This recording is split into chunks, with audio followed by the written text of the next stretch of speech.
What's this? Disney has a response to that diversity training leak? I have a response for Disney.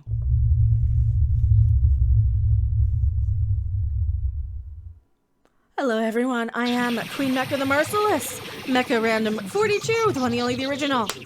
Your favorite YouTube consumer advocate, Harvey! Disney has summoned me to their little happy place. Maybe we should summon them into my happy place. What do you think? And we've got to talk a little bit about this diversity training thing that's been going around the internet. I already did a video breaking down why I am under the impression, based on all the information that I have available at me, that it is not to bring people together, to improve relations amongst people, or to create a safe and non-hostile work environment. It is to, in fact, do the opposite, to race bait people into conflict, to race bait people into disagreement, to break down people's spirit and will, much like a cult would. Well, they have a response, and we do have a response for them. Now, Christopher F. Rufio is the person who leaked all this information. Newsweek did an article about this, and what happened? They promptly decided to submit, not nominate, Gina Carano for an Emmy for some reason, to, I guess, distract from all this diversity training that is giving Disney a lot of bad press. Oh yeah, Disney has released a statement claiming that my report distorted their quote-unquote anti-racism program. This is false. I published direct quotations, contextual screenshots, and the original source documents in their entirety. Disney is distorting the truth, and I won't stand for it. Well, this is just another case of Disney gaslighting people into thinking that they're actually, not just trying to figure out ways and new means and resources and tricks and tactics to remove the money from the gullible public.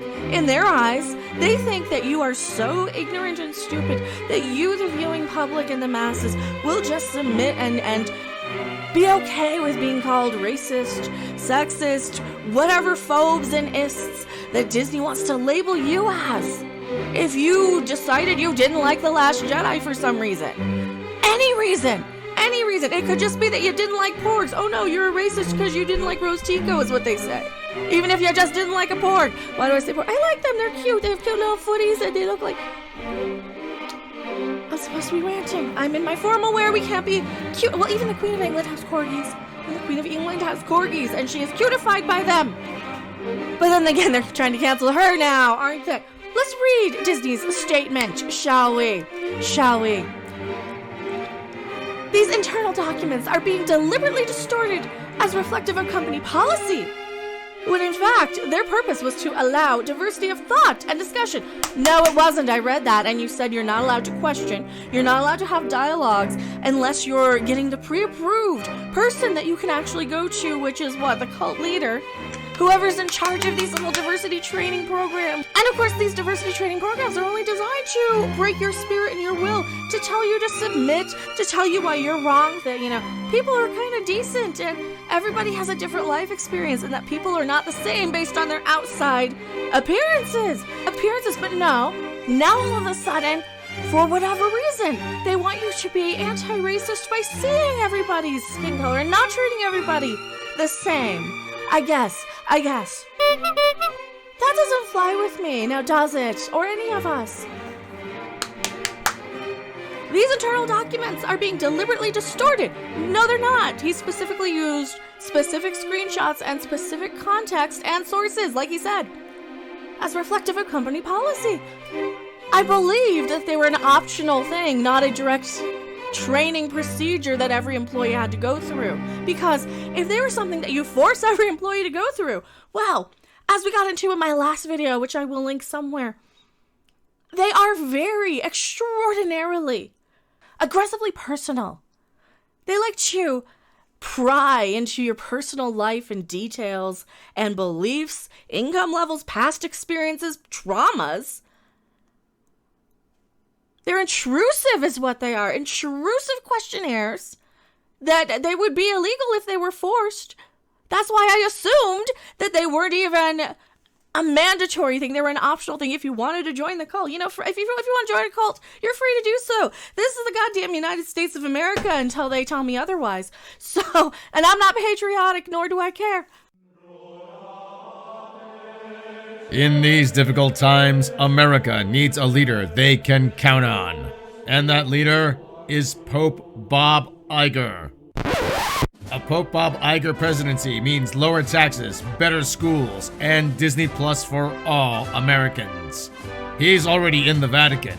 Now, put him in the White House. Hello, I am Pope Bob Iger.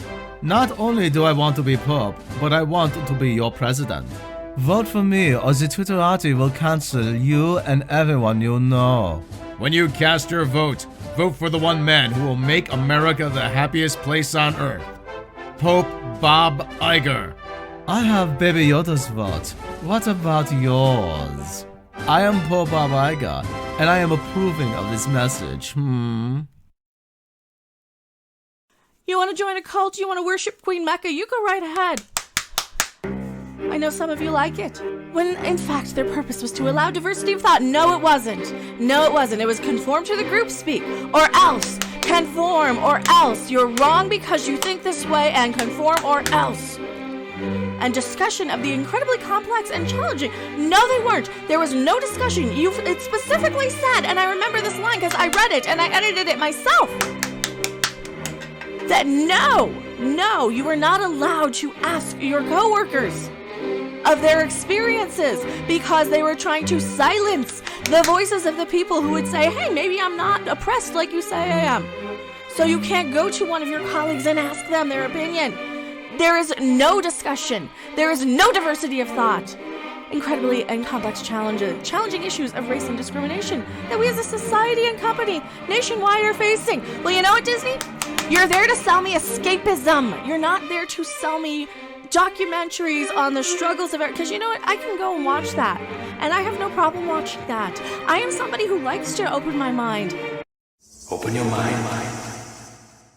And find new things to learn and be interested in. And if you're giving me the same bullshit garbage over and over and over and over, I'm not gonna watch it. I already know. Don't be mean to people based on the different color of their skin. Oh, no, that's racist now. So fuck you, Disney. Fuck you. The Disney brand has a long history of inclusivity with stories that reflect an acceptance and tolerance and celebrate people's differences. Except when you get called out for being istophobic for things like, Song of the South. Song of the South, which, if you actually did watch the thing, I'm not allowed to comment on it, though, am I?